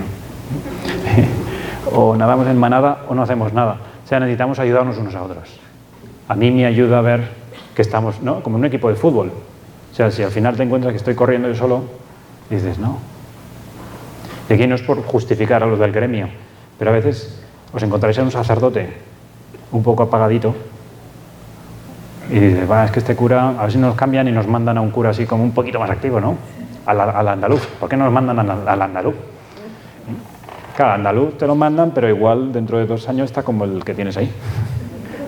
¿Cuál es el problema del cura de ahí? Igual no es suyo, es que la parroquia no tira para más, ¿no? Esto es trabajo en equipo. En lugar de cambiar el cura, ¿qué podemos hacer para cambiar al cura? No de cura, sino al cura. ¿Cómo ayudarle? ¿Cómo darle ánimos? Claro, el sacerdote, el pastor se desanima si no le sigue ninguna oveja, ¿no? De momento que estás ahí ya, ¿no?, te pones como en el pasto tú solo, o sea, ya te desanimas, ¿no? Dices, trabajo en equipo. ¿Cómo puedo ayudar, animar a que la gente quiera ser mejor? Jugando. O sea, yo estoy jugando al fútbol y solo corren 2 tíos, dices, pues ahí os quedáis, ¿no? No vale la pena. Muy bien, pues crear un ambiente en el que uno quiere mejorar y para eso dedicar tiempo, desear ser mejor. Y quizá por acabar con alguna cosa, lo del equilibrio a la hora de educar con la libertad, ¿no? Por responder a aquello de qué hago con el niño si yo quiero que rece, pero el niño no quiere rezar. Yo tengo aquí una cita que también uso mucho de Antoine de Saint-Exupéry, que dice así: si quieres construir un barco, no empieces por juntar personas, asignarles tareas, pedirles leña, más bien enséñales a anhelar la infinita inmensidad del océano. O sea, tú quieres que construyan un barco, no les enseñes el barco, enséñales el océano. Cuando decíamos que los jóvenes viven de visiones, hay que saber dar visiones. La visión de una familia feliz, para que digan, me interesa tener una como esa. La visión de la santidad como una tarea de gente feliz. Entonces, es la manera de hacer con la educación. O sea, si una madre quiere que el niño toque el piano, típico, te voy a poner en clases de piano. Y el chaval no quiere tocar el piano, pero no quiere ni acercarse al piano. Y entonces nada, empieza ahí con las clases de piano, el chaval acaba odiando el piano, al pianista, la música en general y el planeta Tierra. Y dices,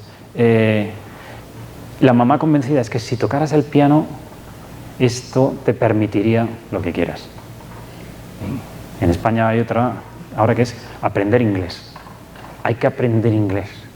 Hay que aprender inglés y hay que aprender inglés. Al final, claro, yo ya allí no saco el pasaporte británico porque la gente te odia. No, aprender inglés, es tan importante aprender inglés, no, déjalo. Entonces, ¿cuál es el problema de intentar que el niño toque el piano? Que si no quiere, va a odiar el piano, la música de piano y a todos los pianistas. ¿Cómo consigo que el niño empiece a tocar el piano?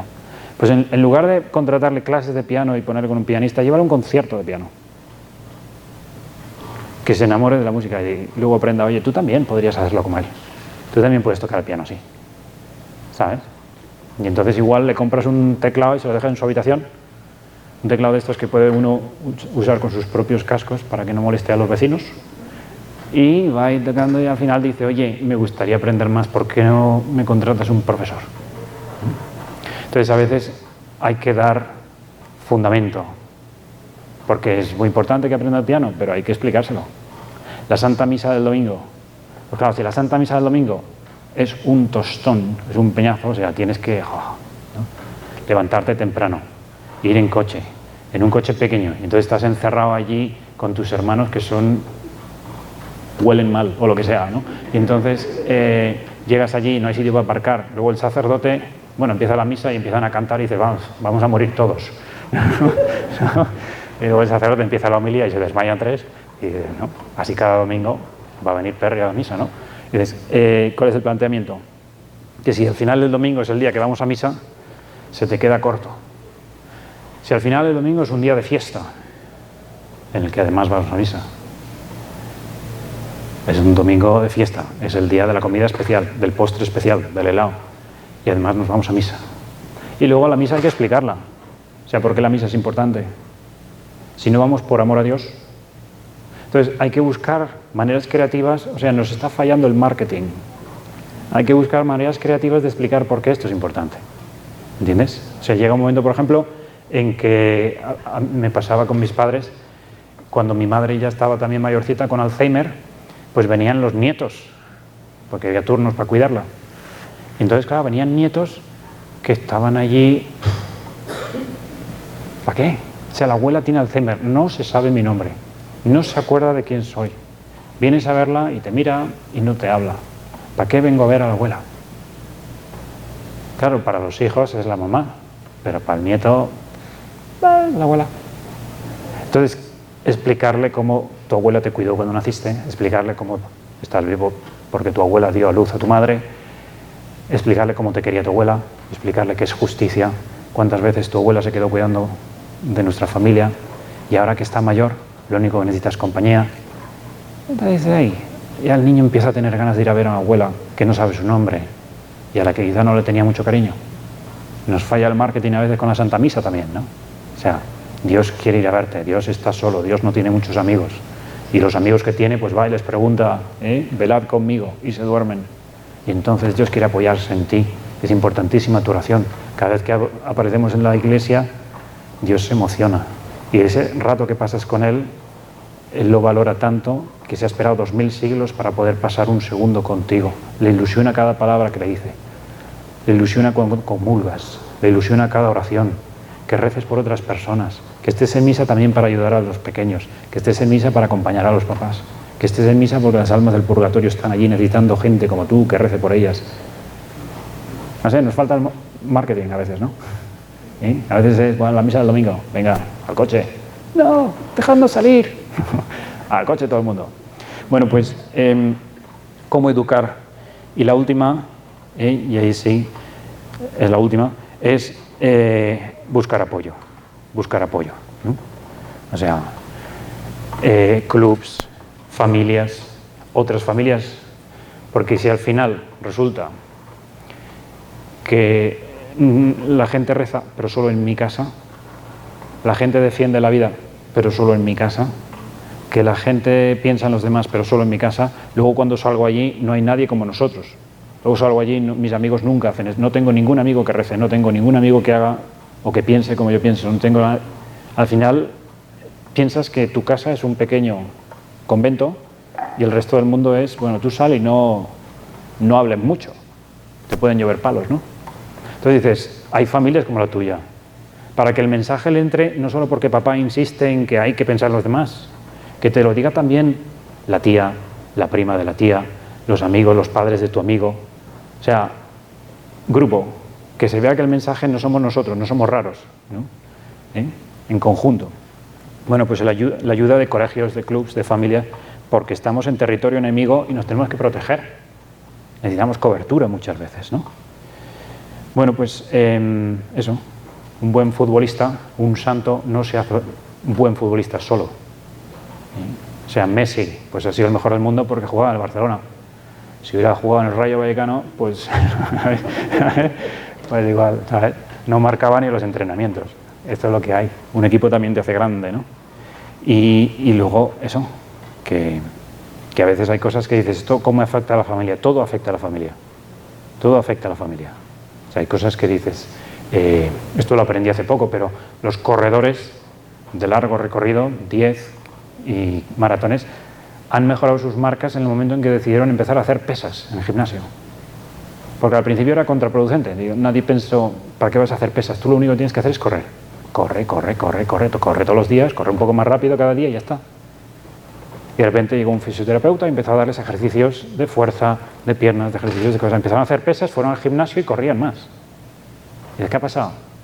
Digo que no basta con tirar, hace falta estrategia, ¿no? Hace falta saber, ¿eh? Y la santidad también tiene su ciencia.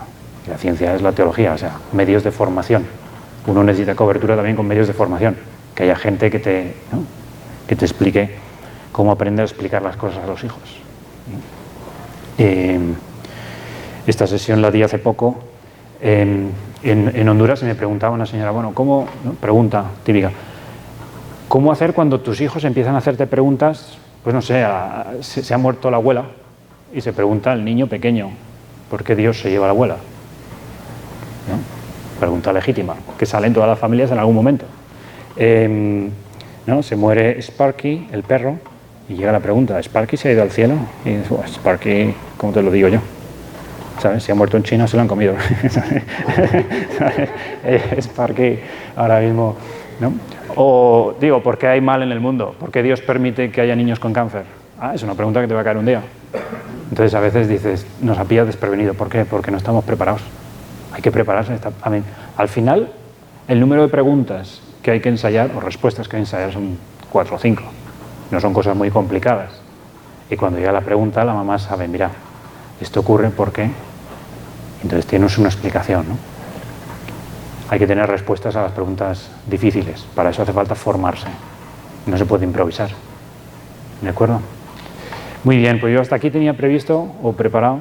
Había algunas cosas más, pero no hacen falta. No sé si, de nuevo, tenéis preguntas. Podemos seguir dándole un ratillo, aunque quedan 10 minutos. Pregunta, sí. Don Jorge, usted decía que lo importante es practicar la caridad, sí, el amor.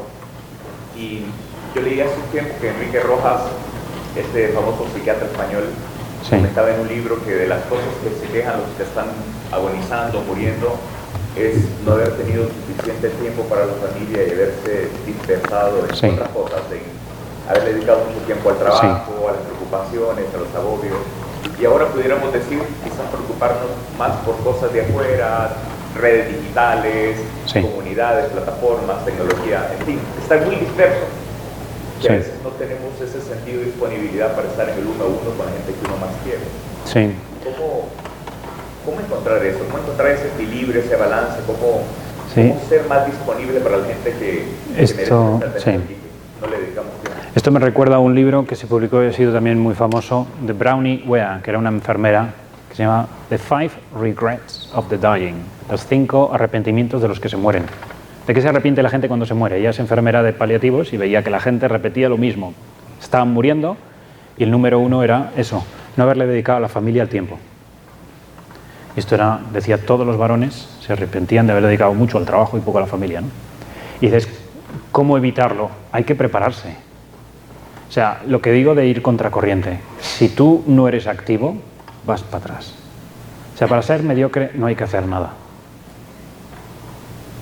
Para no dedicarle tiempo a la familia no hace falta preocuparse de nada. La misma vida te lleva a ese carril. El mismo celular en el bolsillo ya te lleva a ese carril. ¿Qué hay que hacer? Hay que ser muy activos para poner horarios, calendarios, horario de teléfono. Cuando estamos juntos, los teléfonos... O sea, estamos en territorio enemigo. Hay gente que piensa, bueno, pues estas son medidas como un poquito de ingeniero, ¿no? A las 7 todos los teléfonos a cargarse en el cargador de la familia y tal. Y dices, es que hemos llegado a un punto en el que ya hay que protegerse. Porque estamos, ¿no? Algunos con el teléfono durante la cena, yo mismo, contestando WhatsApp de admiradoras, ¿no? No te van llegando cosas y entonces dices, o te preparas o se te escapa. Entonces al final llega el final del día cuando hacemos muchos de nosotros el examen de conciencia y te das cuenta de que las cosas que he hecho mal, no las he hecho mal porque me lo he propuesto, sino porque no me he propuesto hacerlas bien. Cosas salen mal solas. No le he dedicado el tiempo, pero no he estado haciendo nada. La verdad es que me he puesto a ver un vídeo, me he puesto a contestar un WhatsApp, me he puesto a contestar, ¿no? Entonces hace falta plantearse muchas veces qué es lo importante en mi vida, en mi familia. Cuando a la gente le preguntas, ¿eres feliz? Sí o no, de 0 a 10, ¿cuánto feliz eres? La gente siempre tiene, ¿no?, factores de felicidad. ¿Mi familia? O sea, el trabajo, pues más o menos, pero la familia. Hay gente que es infeliz por un problema de que en casa no es feliz, ¿no? ¿Dónde hay que invertir en felicidad? En casa. Es un trabajo que hay que hacer en casa, ¿no? O sea, hay que ser muy activo. Por eso digo, es heroico. Hemos llegado al punto en el que estamos en territorio tan enemigo que hay que ser heroico. Lo que antes era suficiente ya no lo es. La corriente ha crecido y se nos está llevando a todos, ¿sí? O sea, a ti te puede pasar con tu mujer, a mí me pasa con Dios. Voy a hacer la oración y te salen WhatsApps de gente que no puede esperar. Y dices, madre mía, ¿no? Entonces, de vez en cuando me acuerdo de ponerme en modo avión, pero otras veces me estrello con el avión, ¿sabes? Te van entrando cosas y digo, es que si no contesto se me va a olvidar, si no, ¿no?, le pongo aquí y entonces me estoy quitando mi tiempo de Dios y no me doy cuenta, ¿no? ¿Alguna pregunta más?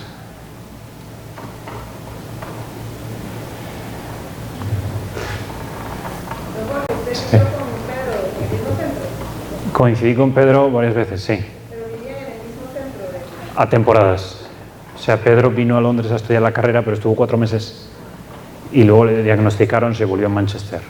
Yo estaba en Londres, pero en todas las convivencias de verano, retiros, cursos de retiro, campamentos, ahí lo hacíamos todo juntos siempre y nos juntábamos bastante.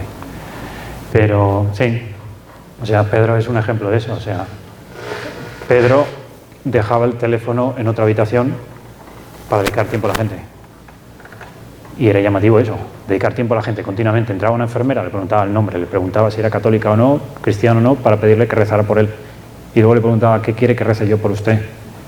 Estaba continuamente pensando en los demás, pero claro, si tuviera el teléfono encima sería imposible. Entra la enfermera, tú estás enfermo, pues que te quite o te ponga el gotero y se vaya, que haga lo que tiene que hacer y se vaya. Pero para Pedro la enfermera es una persona con problemas, una persona con intenciones, una persona con sufrimientos. Entonces el tema personal, y eso lo aprendió en casa, conoce a sus papás y dices, es que de tal palo tal astilla, ¿no? Pero eso hay que proponérselo, y luego, y viendo que no hay muchas más preguntas, finalizo con lo siguiente, que es evidente, pero por tocarlo porque soy sacerdote: el poder de la oración. O sea, se practica la caridad, pero se practica con fe. Lo de rezar juntos, que te vean rezar, que la gente sepa que rezas y no te, ¿sabes? No rezo escondidas, rezo delante, ¿no? Que me vean rezar. Pregunta, sí. Sí, perdón, es que muchas veces, pues, por lo menos en mis ambientes en los que me muevo, hay como mucha, solo Dios no me interesa, Sí. Dios no, ¿verdad? Tampoco mucha formación. Muchas personas que se dicen que son católicos, pero no van a misa. Sí. Yo tengo amigos que no saben el Ave María y dicen que son católicos. Sí. ¿Cómo hacer para que mediante la amistad y la caridad, que es lo que hemos hablado en la charla, podamos transmitir esas ideas importantes, la esperanza, el amor de Dios, y como que lograr, como que de alguna forma ellos, porque yo no puedo hacer que ellos cambien, ¿verdad? Sino que ellos tienen que cambiar. Sí, a veces hay que sacudirles los cimientos. O sea, hay gente que funciona por ahí sin cimientos, ¿no? Y ahí la formación ayuda, de vez en cuando saber que hay teclas que puedes tocar y que a la gente le dejas de repente sin sustento, o sea, en conversación de uno a uno, con un amigo, pero dices, bueno, ¿y tú qué vas a hacer con tu vida? ¿Cuál es el sentido de tu vida? ¿Cómo crees que vas a ser feliz? ¿Qué esperas para ser feliz?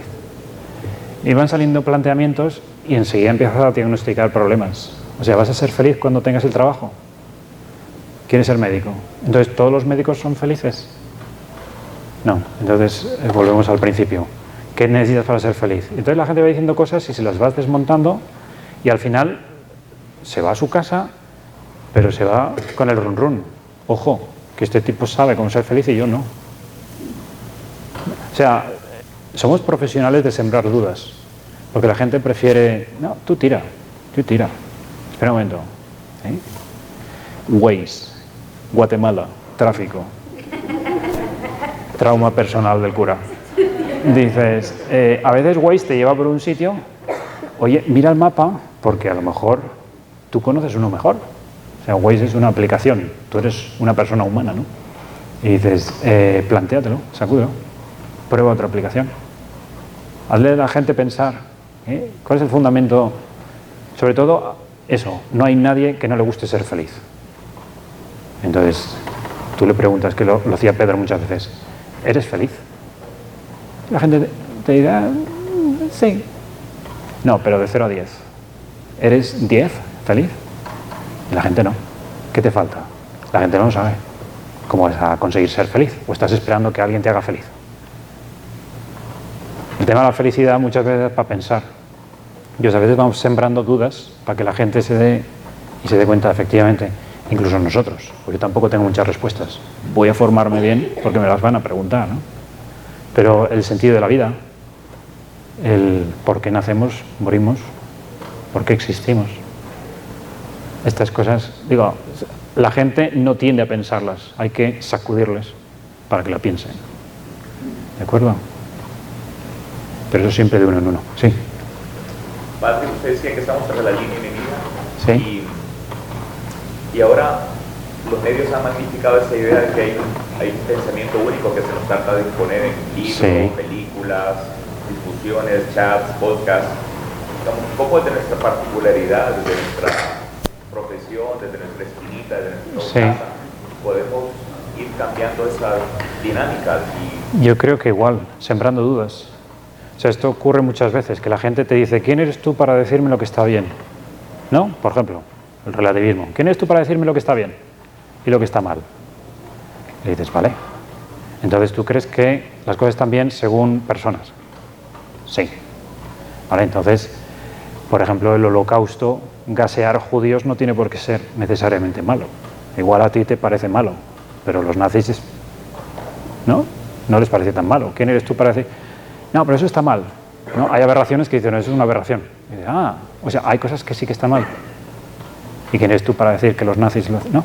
Entonces, siempre sembrar dudas. La gente les sacude cuando van con eslogans que no lo han pensado, ¿no? Hay una... Voy acabando, pero hay una escena mítica de Jordan Peterson en una entrevista que fue viral, ¿no? Que era de este pelo. O sea, una que le dice, ¿quién es usted para decir lo que está bien y lo que está mal? Y él le dice, entonces usted me está diciendo que no puedo decirlo. Dice, sí. ¿Quién es usted para decirme que no puedo decir? Y se quedó la pobre, ¿no? Claro, estoy diciendo, usted no puede decirlo, pero soy yo el que se lo está diciendo. O sea, ¿se puede o no se puede decir que las cosas están mal? Pero si no se pueden, entonces ¿para qué metemos a la gente en la cárcel? A ti te parece que matar al vecino está mal, pero a él no. Al vecino no le hemos preguntado, pues está muerto, pero ¿sabes?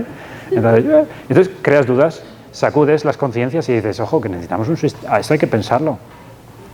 O sea, yo lo que me he encontrado muchas veces con universitarios que no han pensado, piensa las consecuencias de lo que estás diciendo. y ahí les sacudes.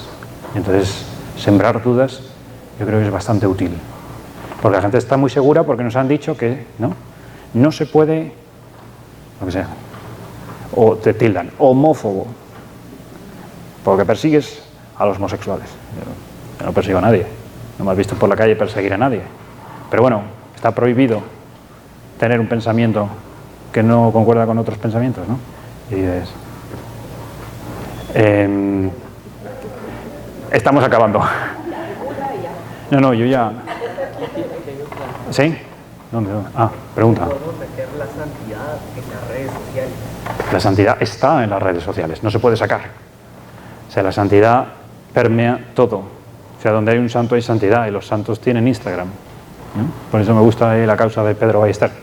Tenía su Instagram y sus cosas. Dices, ¿se puede meter? No, es que no nos echen, porque estamos dentro. ¿Entiendes? Sí, hay que defender nuestro terreno, también ahí. Muy bien, oye, pues muchísimas gracias por todo y nos vamos a misa.